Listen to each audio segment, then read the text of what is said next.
est-ce qu'en général, ça prend de la pratique pour identifier la vraie raison de la colère? Ben oui, il faut, tu sais. Parce que des fois, là, il y a des prétextes, là. Tu es en colère contre quelque chose, mais dans le qui sort, une petite niaiserie va te mettre en colère incroyable, alors que c'est d'autres choses refoulées qui remontent, là. Exactement, mais il y a quand même un déclencheur, mais ça se peut, tu sais, ça se peut que tu accumules des affaires depuis un bout, puis tu sais, oui, tu as raison, ça prend de la pratique, mais ça prend de l'écoute de soi.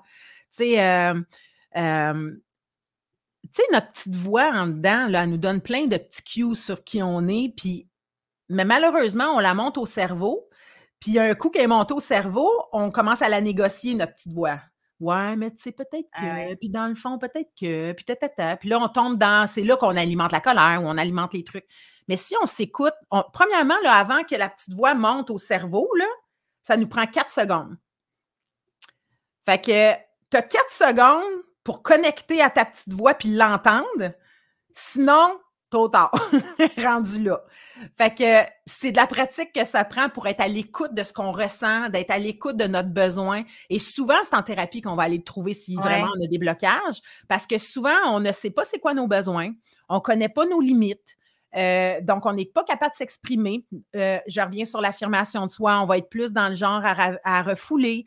On ne veut pas déplaire, fait qu'on fait passer l'autre en premier. On va accumuler de la colère contre soi si on ne se respecte pas. Donc, on va aller identifier c'est quoi nos valeurs aussi. Fait que c'est ça qu'on fait pendant la période de deuil.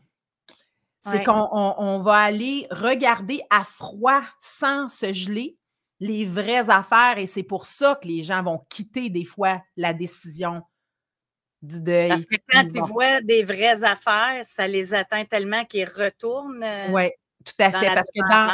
Oui, parce que comme dépendant puis codépendant, il y a de l'hypersensibilité. Fait que ça fait très mal des fois d'ouvrir des choses, de découvrir des parties de nous qu'on n'est pas fiers. Il y a des gens là, qui ont des problèmes de consommation, là, qui ont volé leurs enfants. Moi, j'ai un de mes clients qui m'a déjà dit, plusieurs de mes clients qui m'ont dit, j'ai honte, je ne suis pas capable de ressentir cette honte-là, c'est trop dégueulasse. J'ai volé la banque de ma petite fille de 4-5 ans. Il est allé dans le petit cochon pour aller consommer. C'est sûr qu'après, il ne se regarde plus, là. Il n'est plus capable de se regarder en face. Fait que ça, là, ça prend du courage pour être capable d'admettre qu'on l'a fait, déjà le vol, puis d'avoir l'humilité de le nommer, puis c'est toute une affaire de se pardonner de ça, là. Fait que ça arrive, c'est pour ça que les gens, ils peuvent aller vers des rechutes, tu sais. La même chose en affectif, là. On parle d'alcool ou de drogue, mais l'affectif, c'est la même chose. Tout ce qu'on peut faire pour l'amour de l'autre, qu'on n'aura pas au final. Mais, tu sais, moi, quand je disais souvent, tu sais, on se prostitue pour de l'amour, ben c'est ça, c'est je deviens tout ce que je pense que tu veux que je sois pour pas que tu me quittes, ben c'est ça, là. Fait que je vais avoir honte des fois d'avoir accepté peut-être un trip à 3 quand dans le fond, c'est anti mes valeurs, mais je voulais pas te perdre, fait que j'ai dit oui, mais j'ai trouvé ça dégueulasse, puis j'ai pas aimé ça, puis j'ai honte, puis je me sens sale, puis je suis pas bien. Toutes des choses comme ça. J'ai payé les dettes de drogue, mettons, de quelqu'un, là, je parle pas de moi, mais tu sais, il y a plein de choses que dans le deuil, on est confronté à froid, là. Fait que ça prend vraiment du courage puis de l'accompagnement pour mais il y a beaucoup de sentiments très forts. La honte, là, c'est fort, là. Tu sais, oui. C'est justement les deuils. Puis avant d'en arriver à comprendre là, pourquoi, exemple, ça. Parce que je lis Chantal là, qui dit « J'avais pas fait le lien du deuil avec la dépendance à réfléchir. » Puis autant ça peut être la nourriture, l'alcool, le sucre, la drogue, les relations sexuelles, comme on le disait tantôt. Toutes les compulsions, là. Les rappels pour ceux qui viennent de se joindre à nous. Ouais. Mais, est-ce qu'il faut être arrivé à avoir frappé un mur souvent pour prendre la décision puis entamer un deuil?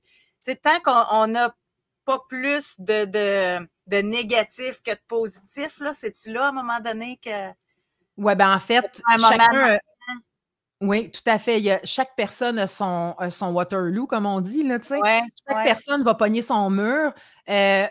Souvent, il y a des moments, il y a des gens, des fois, qui vont juste observer les conséquences puis dire « Je ne veux pas me rendre au mur, donc je vais changer ». Ça arrive aussi. Mais oui, souvent, ça va prendre un mur pour être capable de...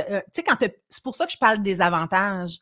Quand tu n'as plus d'avantages, tu sais, dans ta jeunesse, tu développes des mécanismes de défense comme justement la dépendance, que ce soit affectif ou autre, parce que tu es en survie, puis que souvent, tu crèverais si tu n'avais pas ça.